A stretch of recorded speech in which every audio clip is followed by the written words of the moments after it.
ရေသူမလေး area ရဲ့ကဘာကနေပြန်လဲကြိုးစုပါတယ် area ကမင်းသားဝလီယာနဲ့အတူပျော်ရွှင်စွာဖြတ်သန်းနေသေးပါဒါပေမဲ့ရဲရင်တဲ့ area ရဲ့သမုဒ္ဒရာစုစမ်းကားကလည်းဆက်နေခဲ့ပါတယ်မရလင်ကိုနိုင်ယူပြီးပင်လယ်ရဲ့တပ်ဝိညာဉ်ကိုကာကွယ်ပြီးနောက် area ကသမုဒ္ဒရာကိုကာကွယ်ဖို့ Neptune ပိုဇာတဲ့ရဲ့တောင်ကိုယူခဲ့တဲ့မကြောခင်မှာအဖေတို့ပင်လယ်သမုဒ္ဒရာစွန့်ရင်ပြန်ပွဲကိုကျင်းပမှာအဖေရဲ့ယာရုအတွက်အထိုက်တန်ဆုံးသူကိုရှာဖို့အိမ်နီးချင်းသမုဒ္ဒရာကအရေးကြီးရှိတဲ့မင်းသမီး2ယောက်နဲ့ရှင်ပြန်ရမယ်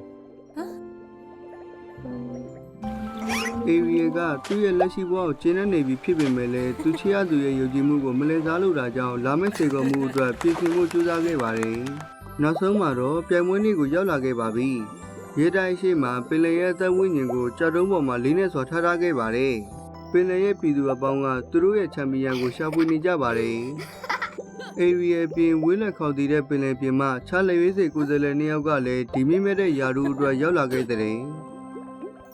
သူကအော်တိတ်ပင်လဲရဲ့မင်းသမီးစာစီပဲငငယ်လေးတွေကသူကတွက်လက်ပြီးမော်ပညာတက်ပြီးအကောင်းဆုံးသူရဲကောင်းတွေကိုတိုက်ခိုက်နိုင်တာကြောင့်လူသိများတယ်လေဒုတိယတစ်ယောက်ကပစိဖိတ်ပင်လဲရဲ့မင်းသမီးဆန်စာသူကထူးခြားတဲ့ဉာဏ်ပညာရှိတယ်ငငယ်ကလေးကကြီးမားတဲ့နယ်မြေတစ်ခုအတွက်ပြဿနာတွေအများကြီးကိုကင်တွယ်ဖြေရှင်းဖို့သူ့အဖေကိုကူညီပေးနိုင်ခဲ့တယ်ပြီးတော့သူကတော့ငါသမီးတော် area ပဲမင်းတို့2ယောက်လုံးစိတ်ချပါအောင်နိုင်သူကိုသမုဒ္ဒရာအတွင်းမှာနေထိုင်သူအားလုံးကပဲဆုံးဖြတ်မှာပါပြီးတော့ဗတ်လိုက်မှုမရှိအောင်တေချာစေဖို့စိန်ခေါ်မှုကိုပင်လယ်ရဲ့အသက်ဝိညာဉ်ကပဲပေးမှာပါကျေးဇူးတင်ပါတယ်မင်းကြီးကျမတို့သိပါပြီကဲအခုပြိုင်ပွဲအချိန်ရောက်ပြီပင်လယ်ရဲ့အသက်ဝိညာဉ်ကမင်းတို့ရဲ့စိန်ခေါ်မှုကဘာဖြစ်မယ်ဆိုတာဆုံးဖြတ်ပေးလိမ့်မယ်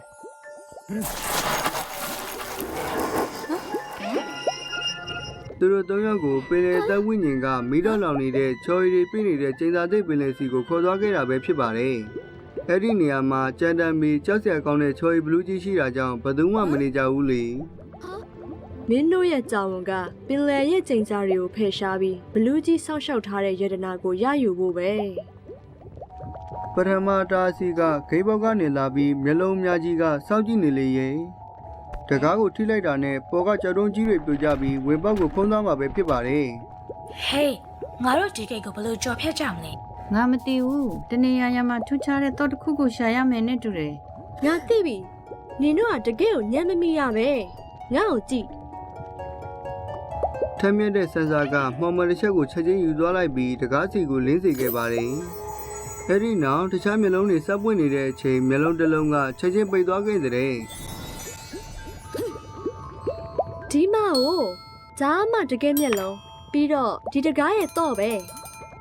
ဟာဟာဟာအရန်လွယ်လိုက်တာငါတို့ချန်ပီယံဖြစ်တော့မှာပဲအိုးသူကအရင်ထက်မြက်တာပဲနေအဲ့ဒီမှာပဲရနေတော့မှလားသူ့နောက်ကိုမြန်မြန်လိုက်လေနန်းတော်ရဲ့ဝင်သွားတော့ကြောက်ကမအောင်ကချော်ရည်ပူရည်စီးကြနေတဲ့မြေစင်းတွေတော့ဆန်းဆန်းအောင်သွားခဲ့ပါတယ်သူကကြောက်ကမတိုင်းမိပြီးရှေ့ဆက်သွားခဲ့ပါတယ်ဆန်းဆာတတိထားပါအန်ဒီရများတယ်ဒါဆိုလန်းရှိဖို့တိုးတကောင်ရှိနေတာပဲသူအန်ဒီရတွေအားလုံးကိုရေဆိုင်ရမှာ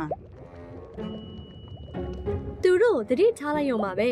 ဒီမှာဘာအန်ဒီရမှမရှိဘူးဒီလိုဆိုရင်တော့ငါသမုတ်တရားကိုစိုးမိုးရတော့မယ်ဒါပေမဲ့သူထင်တယ်လို့မလွယ်ကူခဲ့ဘူးလေ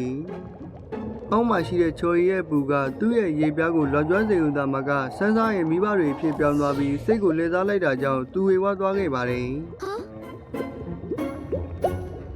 ဆန်းဆာတတိထားပါအဲ့ဒါချော်ရီဘလူးကြီးရဲ့ထောင်ချောက်ပဲငါသိပါတယ်ဟမ်ငါ့ကိုလွယ်လွယ်နဲ့လှည့်စားလို့မရပါဘူးဒါပေမဲ့နောက်တစ်ချိန်မှာတော့ကြောက်ကမအောင်ခြေကနေဆန်းစားကသူ့မိဘတွေရဲ့အော်ဟစ်တန်ကိုတော့ကြားလိုက်ရတဲ့ကဲပါဦးဆန်စားအဖေတို့ကဲပါအမေတို့ကိုချော်ရည်တွေလွမ်းတော့မယ်အဖေအမေသမီးကိုခဏဆောင်သမီးလာပြီဆန်းစားလေးပြုတ်ကျသွားပြီမဲ့လေကံကောင်းစွာနဲ့ကြောက်ကမအောင်တွေ့ကနိုင်ခဲ့ပြီးနောက်ကုညီတောင်းပါတော့တယ်ငါ့ကိုကူပါအောင်ဆက်စီအေရီယာကဆန်းစားကိုအမြဲကယ်တင်လို့ပြီးမဲ့လေလမ်းကကျင်းလို့မီဆက်စီကရှေ့ကသွားနေခဲ့တယ်လေစားစီမြင်မြန်သွားမဟုတ်ရင်ဆန်းစားအန်ဒီရကြောက်တော့မယ် ကဲပါဦးကျေးဇူးပြုပြီးမြင်လာပေးပါ ခဏလေးစောက်ပါငါလာပြီ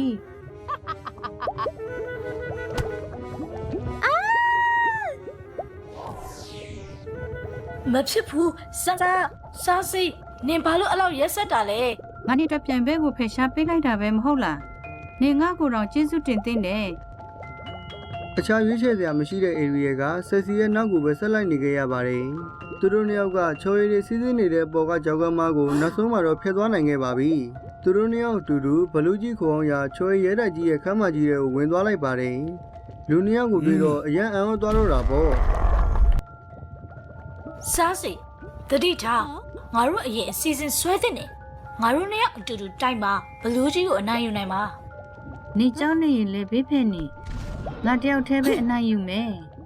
ဒါပေမဲ့မင်းသမီးနှစ်ယောက်စလုံးကချော်ရည်ဘလူးကြီးနဲ့မရှင်နိုင်ကြပါဘူး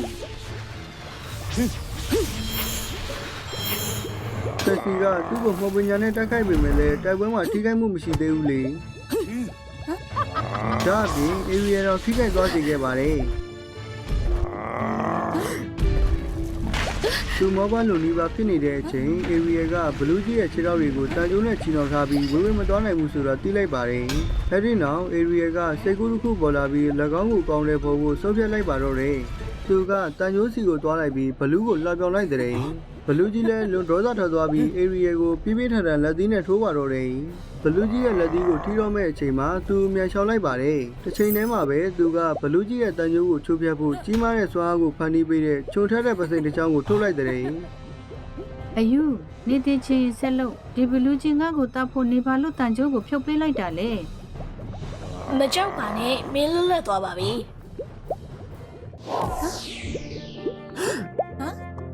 ငါရဲ့အရေးပုံစံပြန်ပြောင်းသွားပြီတန်ကြိုးတွေလည်းမရှိတော့ဘူး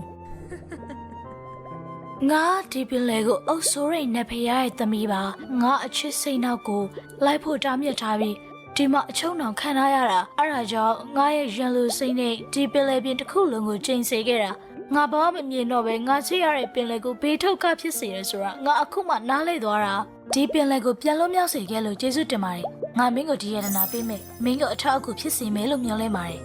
အဲ့ဒါကချော်ရီဘလူးကြီးရဲ့နှလုံးကိုကိုစားပြုတဲ့အနီရောင်နှလုံးပုံပရံများပဲဖြစ်ပါတယ်။ area ကသူ့ရဲ့စိတ်တည်ငြိမ်မှုနဲ့လိမ္မာပါးနှံ့မှုတွေကြောင့်စိတ်ခေါ်မှုကိုကျော်လွှားနိုင်ခဲ့ပါတယ်။ချက်ချင်းပဲ area နဲ့ဆက်စီကိုအေးခဲတဲ့ပင်လယ်စီခေါ်သွားလိုက်တဲ့။သူတို့ရှေ့မှာကြီးကျယ်ခမ်းနားတဲ့ရေခဲတောင်ကြီးတစ်ခုရှိနေပါတယ်။ မင်းတို့ရဲ့ဒုတိယစိန်ခေါ်မှုကအဲ့ဒီရေခဲတောင်ထိပ်ပေါ်မှာရှိတဲ့တလင်းကျောက်ကိုရယူရမယ်တလင်းကျောက်ကိုရယူဖို့ပဲ ကောင်းလိုက်တာငါကအေးခဲတဲ့အတရဲ့မင်းသမီးလေအဲ့ဒါကြောင့်ငါဒီစင်ခေါ်မှုမှာအသာစီးရနေတယ်ဆိုတာသိတာတယ် ဒါပေမဲ့ဆက်စီမျောလင့်ထားသလိုဖြစ်မလာခဲ့ဘူးလေ။အဲ့ဒီရေခဲပင်လယ်ကသူ့ရဲ့အာတိတ်ထက်ပိုပြီးကျန်းတန်းနေခဲ့ပါတယ်။လန်ဒန်ဝက်မှာဆက်စီကပင်မလူလီပါဖြစ်နေခဲ့ပါပြီ။အံဝတ်ချက်ကောင်းတာက area ကတော့ဘာထိခိုက်မှုမှမရှိပါဘူး။ ဆာစီဒီပရံများကလူကိုနှွေးထွေးစေပြီးအေးတံကိုဖျက်ကျော်နိုင်တယ်ငါတို့ထိတ်ကိုရောက်ဖို့အတူတူတုံးကြမယ်လေ ပင်လယ်ရဲ့ရေဒနာတစ်ခုပဲငါမှသာရှိရင်ဒီရေခဲတောင်ရဲ့ထိတ်ကတလင်းကျောက်ကိုလွယ်လွယ်နဲ့ယူနိုင်မှာ သူ့ရဲ့လောဘစောကြောင့်ဆက်စီကနှင်းထူထက်တဲ့တောင်ပေါ်မှာမှော်လင်းတဲ့တစ်ခုကိုပြစ်လွတ်လိုက်တာကြောင့်ကြီးမားတဲ့နှင်းလုံးကြီးတစ်ခုလိမ့်ဆင်းလာခဲ့ပါတယ် ကြီး area အဲ့ဒါပါလေ ။ area သတိမပြုမိတဲ့အချိန်ဆက်စီကအေယာမနှင်းလုံးကြီးကျလာတဲ့နေရာကိုသူ့ကိုချက်ချင်းတွန်းချလိုက်တဲ့ အိုးဖေရကြီးအေးရမနှင်းလုံးကြည့်ပါလားဆာစီနင်ကဘာလို့ဒီလိုဒုက္ခပေးတာလဲ ဆက်စီရဲ့မျောလင်းချက်နဲ့ဆန့်ကျင်ဘက် area ကနှင်းပေါ်လုံးရန်ကနေရှောင်နေဖို့အပေါင်းငယ်တစ်ခုကိုချိန်မီဖန်တီးခဲ့ပါတယ် ဘာသူအချင်းမီအဲ့ဒီလက်ကနေလွတ်မြောက်နိုင်သေးတယ် ။ area နဲ့ဆက်စီတို့တယောက်နဲ့တယောက်လိုက်နေကြပါတယ်။သူတို့နှစ်ယောက်လုံးကတောင်ထိပ်ပေါ်မှာရှိတဲ့တလင်းကျောက်ကိုအရင်ယူကျင်ကြတယ်လေ။ဒါပေမဲ့နောက်ဆုံးမှာတော့ဆက်စီကပုံမြန်နေခဲ့ပါတယ် နောက်ဆုံးတော့ဒီတလင်းကျောက်ကငါ့အပိုင်ပဲငါကအောင်နိုင်သူပဲဟာဟာဟာဟာ ။ဆက်စီကတလင်းကျောက်ကိုရလိုက်တာနဲ့တပြိုင်နက်မြေပြင်ကချက်ချင်းတောက်ခွာသွားပြီးတောင်ထိပ်ပေါ်မှာရှိတဲ့နှင်းတွေကအလင်းမြကျဆင်းလာခဲ့ပါတယ်။ကံကောင်းစွာနဲ့ပဲသူကကြောက်ကမ်းမဆောင်ကိုဆွဲကင်နိုင်ခဲ့ပါတယ်။ area ကျေးဇူးပြုပြီးခဲ့ပါအောင် ဆက်စီကသူ့ကိုအချိန်ချင်းဒုက္ခပေးခဲ့ပေမဲ့ area ကသူ့ကိုလက်ဆွဲပြီးဆွဲတင်နေသေးပါ ဒါပေမဲ့သူဘေးကင်းမိတာနဲ့သူချက်ချင်းလက်ပြီးအေရီယာကိုကြောက်ကမ်းမပေါ်ကနေတိုးချခဲ့တဲ့အေရီယာကလည်းဆန်းစားလို့ချက်ချင်းပြောက်ွယ်သွားပါတော့တယ် ဒါဆိုငါရဲ့ပြန်မဲ့နေရာလုံးမရှိတော့ဘူးငါကပင်လယ်ကိုအုပ်စိုးတဲ့ပင်လယ်ပြည်ရဲ့စက္ကန့်သူအစ်စ်ဖြစ်တော့မှာဟာဟာဟာဟာ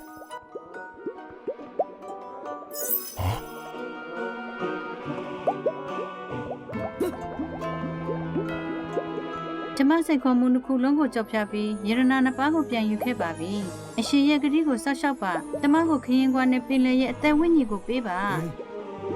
ဒါပေမဲ့ဆက်စီရခဲ့တာတွေကတော့လူတိုင်းစီကအေးဆက်ပြီးဒေါသကြီးတွေသာဖြစ်လာပြီးသူ့ကိုအလွန်အံ့သိစေခဲ့တာပေါ့စန်းစားနဲ့အေရီယာတို့ကမသိသေးပဲပင်လယ်ရဲ့အသက်ဝိညာဉ်ကသူတို့ရဲ့မူလနေရာကိုပြန်ခေါ်ခံလိုက်ရတာပဲဖြစ်ပါတယ် ပင်လေရဲ့အသက်ဝိညာဉ်ကလူတိုင်းသိနိုင်အောင်ဖြစ်စဉ်တစ်ခုလုံးကိုပြတယ်မင်းရဲ့အကျိုးအတွက်အခြားသူတွေကိုထိခိုက်နေနိုင်စေဖို့မင်းရဲ့ဆိုးရွားတဲ့အပြုအမူတွေနဲ့လှည့်စားမှုတွေအားလုံးကိုငါတို့မြင်တွေ့ခဲ့ရတယ်မင်းကိုသမုတ်တရားကဘယ်တော့မှလက်ခံမှာမဟုတ်ဘူး သက်စီကလူတိုင်းရဲ့ပြည်ထန်စွာချုပ်ပြခြင်းကိုခံရတာကြောင့်အဲ့ဒီနေရာကနေထွက်သွားဖို့ကလွယ်ပြီးရွေးချယ်စရာမရှိတော့ပါဘူးဟေရီယန်နဲ့ဆန်ဆာတို့ကပင်လယ်ရဲ့အသက်ဝိညာဉ်တော်ရဲ့ကောင်းကြီးတွေရရှိခဲ့တာကြောင့်သူတို့ပြန်ကောင်းလာခဲ့ပါတယ် နပ်တူးရှင်အေရီယာရဲ့အရေးအချင်းကိုအရန်လေးစားပါတယ်။ "तू ကကျင်နာပြီးစိတ်အားထက်သန်တဲ့သူတစ်ယောက်ပါ။ तू ကအချိန်ကြီးတိုင်းမှာညံကောင်းပြီးစိတ်တည်ငြိမ်တဲ့သူလည်းဖြစ်ပါတယ်။ तू ကအရှိရဲ့စက္ကန့်သူဖြစ်ထိုက်ပါတယ်။ မြင်တဲ့အတိုင်းပဲသမုဒ္ဒရာတွေကလူတွေလည်းဆန်းစားရဲ့ထင်မြင်ချက်ကိုသဘောတူကြပါတယ်ခေါင်းရည်ထားပြီးနှွေးထွေးတဲ့စိတ်နှလုံးကအမျက်လိုအပ်တယ်မဟုတ်လား